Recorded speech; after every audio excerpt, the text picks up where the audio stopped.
CZ decided to step down as the board chairman of Binance. Binance US announced in a post on X, formerly Twitter, Tuesday that Binance founder and former CEO CZ is stepping down from the board of the Global Exchange's US affiliate. Of course, there's more to the story. We're not going to read too much into it, but what are your thoughts on this? Because Binance has been, the biggest dog in the space now for years, and I feel like the US regulators have been trying to take down CZ for quite some time. But I've seen the spin that this could, in theory, be bullish because they finally got the guy they wanted, and now we can move on. We can move forward from that point. But I'm not so certain. I feel like the exchange that had the most volume going through such tumultuous times, I don't know how much volume has dropped since CZ, if at all. But it does have me a little bit concerned. Is this something that I shouldn't be concerned about? Something you're concerned about, or do you think or do you agree with the people that think it's actually a blessing in disguise and we can move forward? Well, Ben and I had an argument on Crossfire. Crossfire is a show where Ben and I argue, and his stance was that it's good for BNB, the coin BNB, that this happened, and my stance was that it's bad for BNB that this happened. And I don't think, I mean, he's pretty good at arguing, and his argument was pretty bad. Like I don't think there's many scenarios where this is all right. Imagine Charles with Cardano. Now, I agree Charles. with.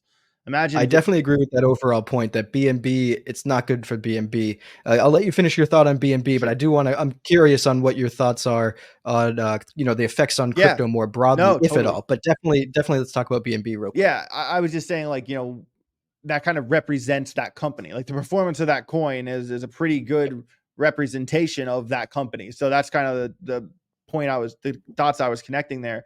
But yeah, imagine Charles without Cardano or Ethereum without Vitalik, so on. Right. But what confuses me about that is that he pled guilty. What did they have on him that we all don't know about? That's what I want to know.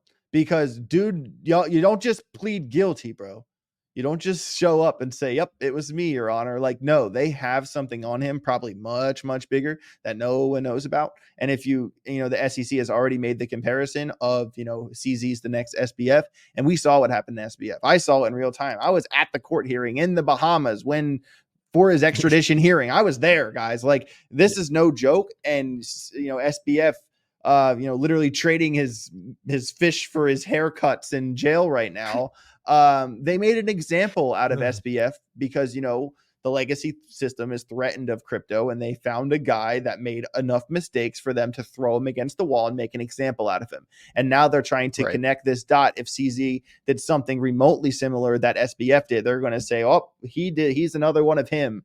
And then it sets a scary precedent for the other people that are running exchanges. If you do one little thing wrong, you're just another SBF. And it's terrifying. It's a terrifying standard. Yeah, no, I completely agree. I think it's one of those things that the way the system works is, I do think you're absolutely correct, where they probably have something on him that's much greater than what he pled guilty to, but maybe it was not as certain of a case. Maybe it was something that was like maybe 70% certain that the US regulators were going to win. So he agreed to plead guilty to lesser charges, which happens all the time. You plead guilty to lesser charges to essentially make a deal so that way you won't get in trouble for potentially the greater charges if they find you guilty. So I agree with that theory, honestly. I agree that there's a high likelihood that what the US regulators were at least going after was much more than what they ended up getting him to plead guilty on. And I'm curious on how it will play out. Like, will people lose trust in Binance? I know they've already shut their doors to the US, basically. I mean, there's Binance US, but I don't know. It's just it's going to be really interesting to see how it plays out. In my hopes is that in the long run, I kind of know in the long run, it really won't have an impact 2, 3, 4, 5 years down the line, but over the next year, it could. But hopefully long term, we move to decentralized exchanges. There are no centralized exchanges. Most of these exchanges hopefully will either go on chain or, just disappear over time. But that'd be nice. Curious to see how it unfolds. Right. Yeah. I mean, well, there's also like so many like little things, like first of all, the $4 trillion dent that they didn't even have to sell crypto. And then there was a dinner where, high ups at Binance, the VIPs, were informed about it coming before it happened. So there's like all this like behind the curtain, dirty stuff plays going on. And Ben disagreed with my take on this, but I think that, there's a small percent chance that I'm right about it, is that, the SEC, the regulators of America have struggled trying to like lock down, like getting someone in trouble, like on things being a security, right? The XRP case, if XRP came out, if Judge Torres ruled it a security, that would have blasted the book wide open for the regulators to go after this crypto, this crypto, this crypto, this crypto. It would have been a shit show. Absolutely. But what I'm getting to here is that, them going after Coinbase matters less because BNB has a token. And I feel like if they could kind of put Binance in a corner and somehow declare BNB as security, that's a backdoor way for them to open that book up that was shut in the XRP case. I think that's always what it's going to come down to, is them trying to back someone in a corner to make one thing a security so they can use that against everyone else. And I'm surprised that hasn't happened yet. And, even when you look at like the regulation this year specifically, I thought there'd be a little bit more that happens this year, especially at Bitcoin Miami. Senator Cynthia Lummis said that the stablecoin bill would happen first. Where's the stablecoin bill? Where's it at?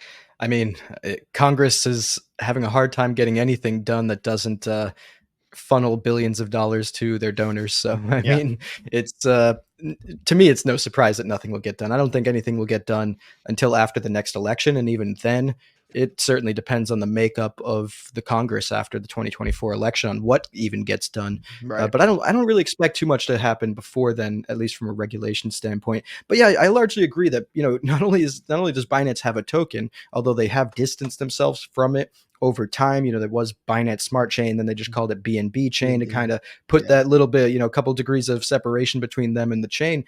But I'm curious if they will decide with the new CEO to even distance themselves even more, just in case, because that is, I think, an attack vector. And like, not only is it a chain with a crypto, but it's like what, the fourth or fifth largest crypto by market cap currently, including stable coins, I believe. But so that's it would be a pretty hefty blow if they did decide to pursue that a little further. But I'm sure there are some people that hope that the attacks on Binance are over, but I don't think they are. I think the new CEO just is walking into something that is going to be very difficult to manage.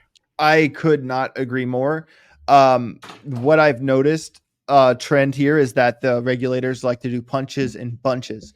When I forget over the summer, punches and bunches, baby. Like, remember over the summer when it was like the Coinbase and Binance thing, where it was the next day. I forget which one happened first, if it was Binance and then Coinbase that the SEC went after.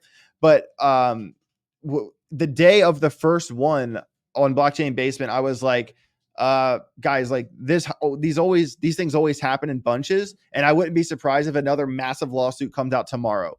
Sure enough, if it was the Binance one the first day, the Coinbase one came out the very next day. And I was like, see, I told you, punches and bunches. That's what they do, because they're trying to drive home this narrative. We're in crypto. We understand the truth of the matter, what's actually happening here. But these things make real news, headline news, prime time news stories. My dad knew all about BNB when I went home to Maryland, and he doesn't follow crypto, you know what I mean? But he watches the news. And the reason they do punches and bunches is because they're trying to drive the narrative to, the everyday American, to make them think crypto bad. And if it's this story and this story and this story, and it piles up day after day after day after day, the average American is going to be terrified. That's what they're trying to do. Punches and bunches. You just watched a clip from my recent discussion with AJ from AJWritesCrypto. If you enjoyed the discussion, smash that thumbs up button and consider subscribing to the channel. And to catch the entire interview, check out the video description down below for a link to that episode. We have a bunch of fantastic guests from all across the ecosystem coming on the channel over the next month.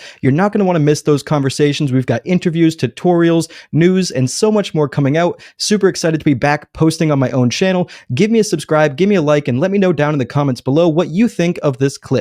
On that note, thanks for watching to the end of this video. Be sure to hit that notification bell so you don't miss the next time we upload, and we will catch you in the next episode. Thanks. Ladies and gentlemen.